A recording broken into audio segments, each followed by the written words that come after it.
Morning. How'd you sleep? Oh, very well. You? Not very well. You seem to have given it up almost entirely. Yeah, well, I can assure you it was not from choice. Worried, huh? Oh, yeah, there's that. Let's not leave out frustrated, and of course there's impatient. Oh, yes, and fed up. I just don't know where I'm going with this. The Baldwin case. There are others. Apparently not, for you. You know, this is one case that could quite literally drive a guy to drink. Not necessarily a bad idea. But there are so many people that could have murdered Susan. I just don't know where to start. Is there anything I can do to help? No. Wait a minute. Yes. That was quick. What? Look, just sit there and listen to me talk this through, will you? Maybe discussing it with a uninvolved mind will help me understand it a little bit better. I'm all yours, Commissioner. Shoot. Oh, just an expression. An appropriate one.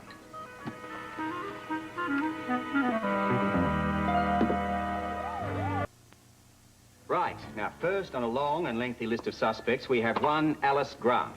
She has the best motive. The will. Right. She passed go, got all the money. She was at the site of the murder that night, and she said she left there around about 9:10, went to Kelly's by bus. What time was Susan killed? We don't know exactly. It was between 9 and 10. We're trying to narrow it down more now. Well, shelve Alice until you do and find out exactly what time she left Susan's house. Well, yeah, you seem to have a knack for this. It's just common sense. Yeah, well, hunches play a big part in it, too. Now, although I don't have any heavy evidence on her, she's still my best suspect. For now. For now, let's not sneeze at that. I mean, there are still a lot of unanswered questions regarding that watch pin. Why? Now, that brings us to the next suspect. Alice's delightful daughter, Heather. This one has the potential to make Lizzie Borden look like the flying nun. Now, she's known to have hated Susan. Thanks, love. Possibly in collusion with her husband on some sort of a forgery scheme. Oh, incidentally, Carlson from the bank, he's bringing over some information on that. Where?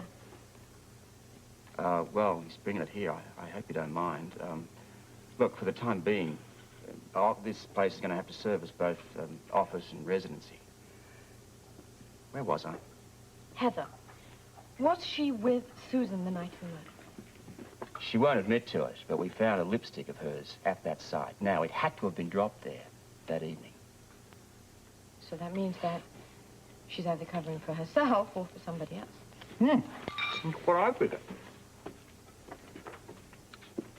You sure you haven't done this before? Well, I'm yet from the other side of the street, yes. Who are your other suspects? Well, all right. Quartermains. They've got to be high on the list. They all wanted her out of the way. For the same reason? Well, I don't know. Well, I think so. Looks like it. Anyway, from what I can gather, Jackie was going to get some sort of information of Susan on the family the night that she got killed. Now, from what I understand, this story would not have extolled the virtuous name of Quartermain such as this.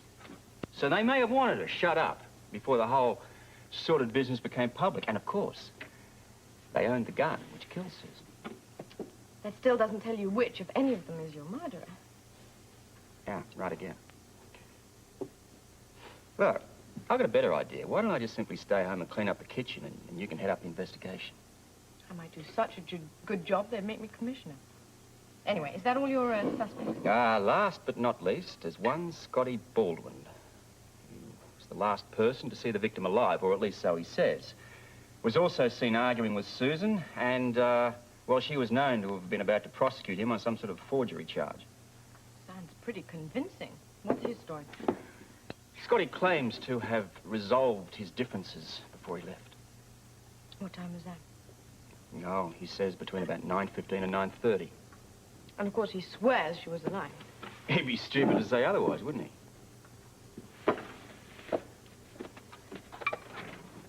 That. Alice Grant. Heather Weber. The Quartermains. Scotty Baldwin. Only one question remains. Who was the one that squeezed the trigger that ended Susan's life?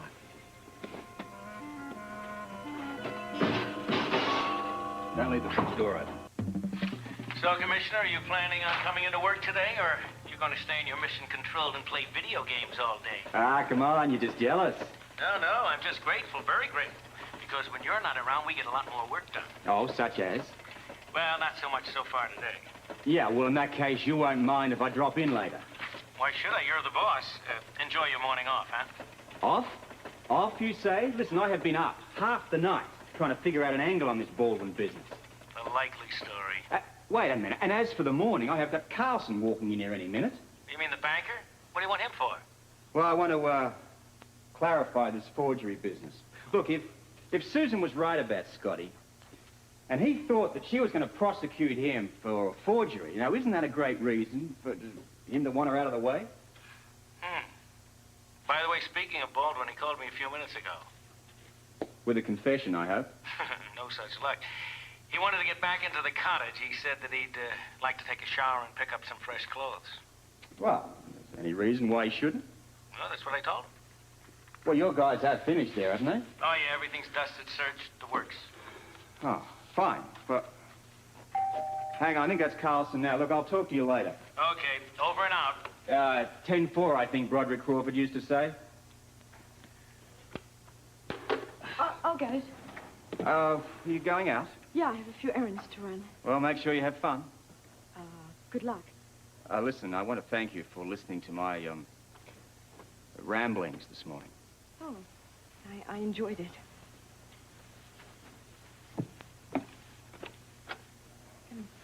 Thank you. Please come in. It's quite a place you got here for Commissioner. If you like it, please, take off your coat. Yes. I appreciate you coming over. Well, this is far more convenient for me than police headquarters. Yeah, well, I intend to do a lot more of my business here. Oh, I'm sure you will. It's very, very pleasant. Well, what have you got for me? As you requested, I checked with several handwriting experts about the possibility of Mrs. Baldwin having forged the signature. Any chance? None. They all agreed it's quite out of the question. Even if she had traced the signature, they would have been able to identify her handwriting. Let's take a look at that.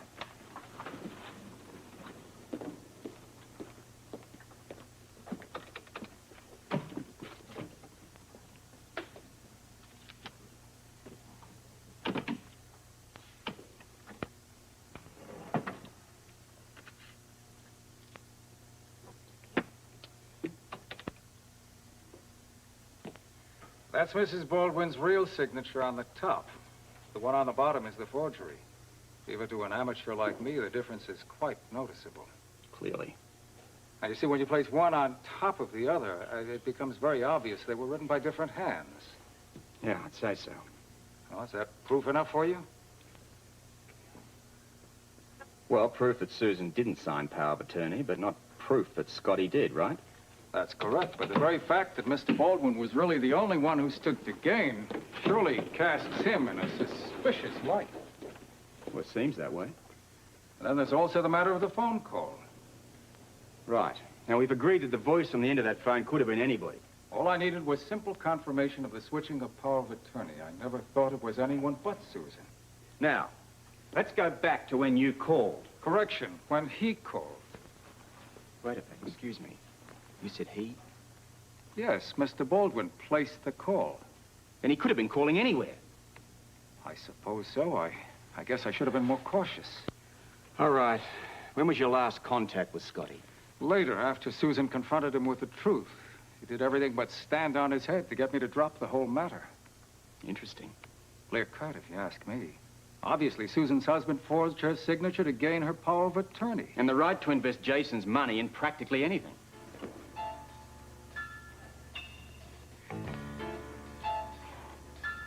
More donuts. Yeah, more donuts, more donuts. Morning. Hi. Well, if it isn't, oh, what's her name? You know, my ex-tenant? I tell you, Les, once they no longer need you, they forget all about you. They never come and visit and say hello. Well, why do you think I'm here? It's certainly not for your coffee. You drink tea. Right, I confess. I can't live without your tea. You got it. It's been a long time. Yeah, too long. How's everything going for you? Oh, fine. I'm taking it every day, you know, as it comes. That's good. I guess you and Robert are probably getting settled in by now, huh? Yeah, pretty much. He should be pretty busy with this murder investigation. He is. In fact, he was out most of last night working on it. Well, everybody at the hospital is talking about it. It seems astonishing how many lives Susan's death has touched. It's the same down here.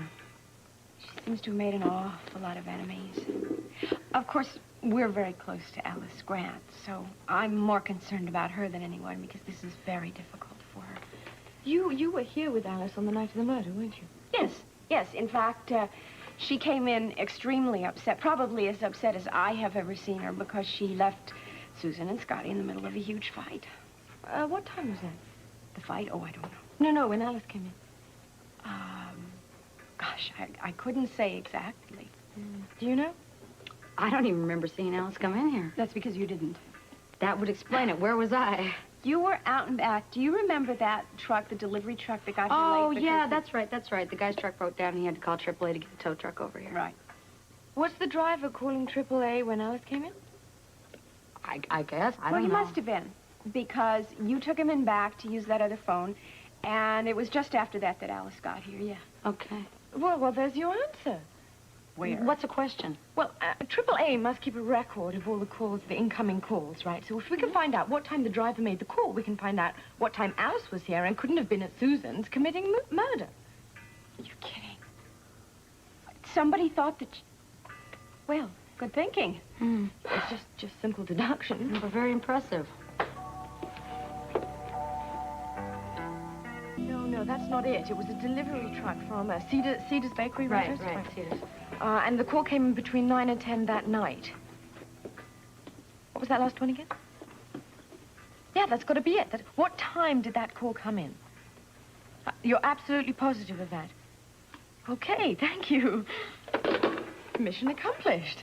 The call came in at exactly 9:20 p.m. That means Alice must have been here by then, and she took the bus, right? So she must have left Susan's at least 10 minutes before that, right? at least, yeah. Good work. Okay, well, at least we've pinpointed Alice's whereabouts about the time of the murder. If we could just find out exactly when Susan was killed. I'm going to go and talk to Robert about this at police headquarters. Okay, well, thanks for your help. Oh, anytime. You did all the work. Yeah, well, I enjoyed it. Thank you very much. Bye, good luck. Goodness. Well, thanks for your help. Well, I was glad to do it. There is one thing you can do for me, though. What's that? I don't have to tell you how adverse publicity like this can affect a bank's image. Understandable. I'll do what I can to keep your institution out of the press. I certainly appreciate that, Commissioner. Oh, you have business. If you need me for anything, please don't hesitate to call. I won't.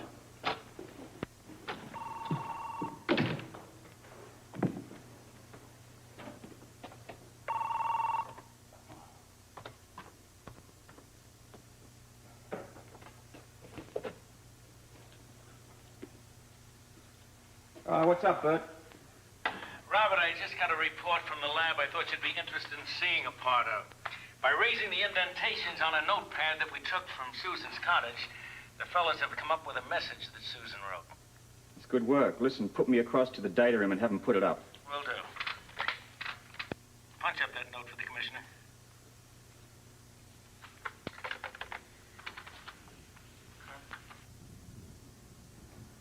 Well, well.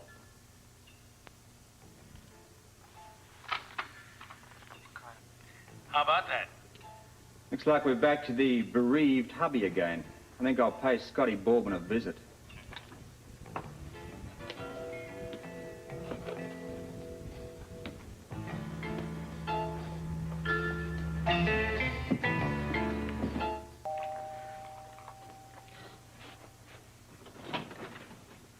Oh, turned to the scene of the crime, are you? Well, actually, I'm here to see you. You mind if I come in? Might as well. I'll stop you. You're most gracious. Good morning. Heather was just leaving. She stopped by thinking there's some papers here, but they're still at the office. You can go. I want to talk to him. No, actually, I don't need to get No, that's back okay. anything at the office. Come on, Heather. The clients are waiting. They want those contracts. Scotty. Go on.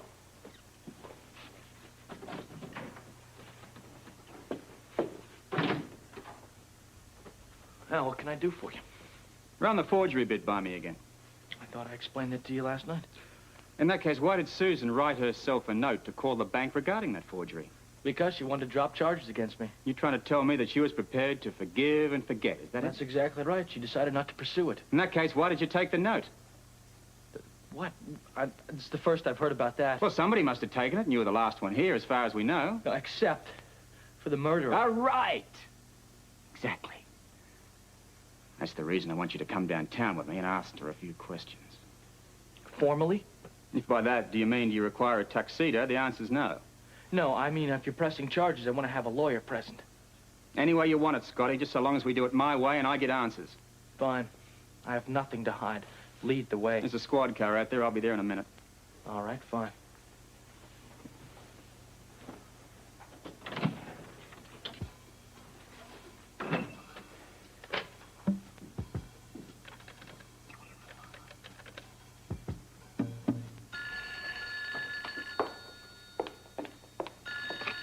Quartermain residence? Stella, it's Robert Scorpio here. Oh, good morning, Commissioner. Whom did you wish to speak to? You. Me? Why? Well, I'd like you to come down to headquarters, please. Now? Well, as soon as possible, if you would. Look, it really won't take much of your time. It's important, otherwise I wouldn't ask. Oh, very well. I'll be there shortly. Thank you.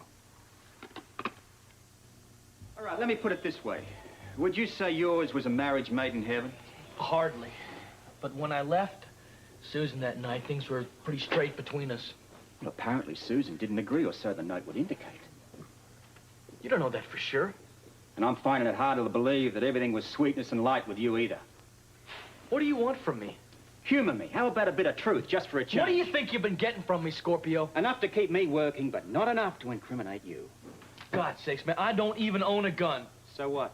So what? How could I have shot her without a gun? You could have gotten one. Yeah, well, that's very easy for you to check out. Why don't you call up the firearms department, get some clerk down there to check it out, but I'll save you the trouble. I've never bought a gun in my life, okay? Maybe you borrowed one. From, what am I, gonna walk up to somebody on the street and say, man, let me borrow your piece, I want to blow somebody away? Who says you'd even bother to borrow one?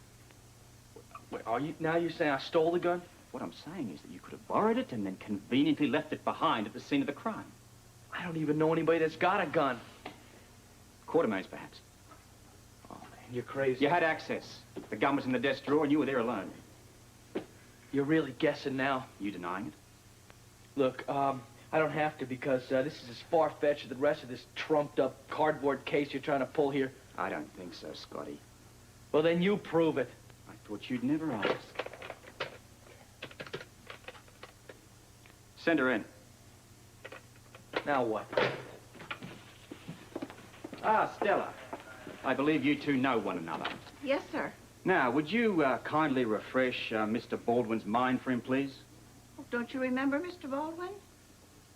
I don't know what you're talking about, Stella. Well, you needed a pen, and you went into the den to find one on the desk. You gave it back to me before you left the house. Suddenly, it all comes back to you.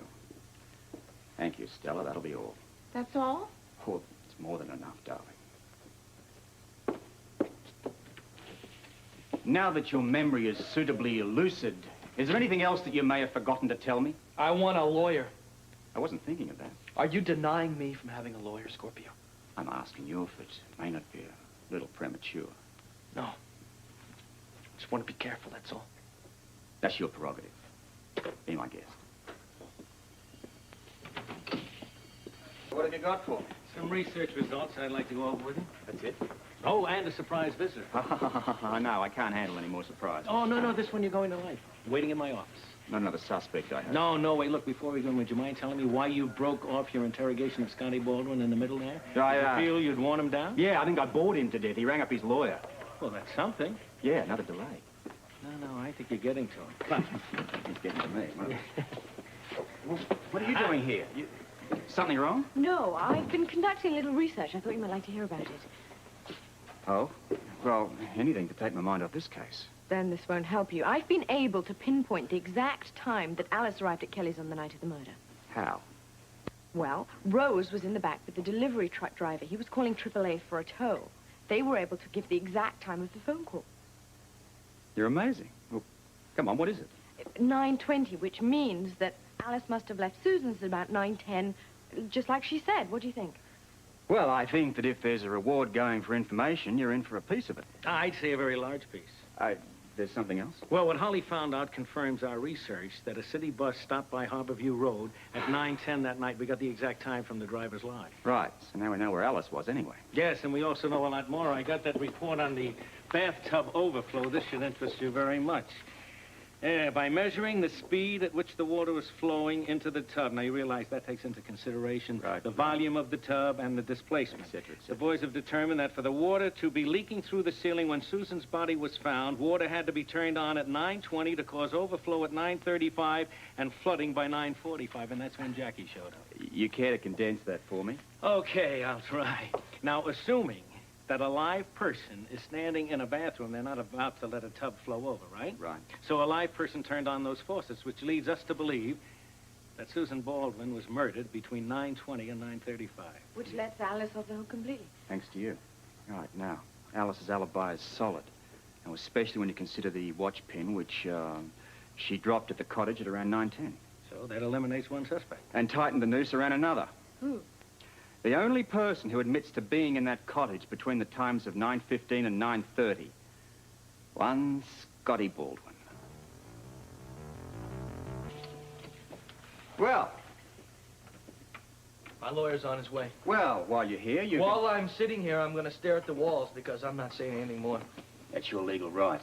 Enjoy the decor.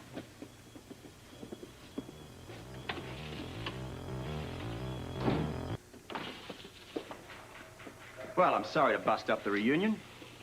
But now that your lawyer's here, we'll get down to formalities. Counselor, I'm booking your client. Suspicion of murder 1.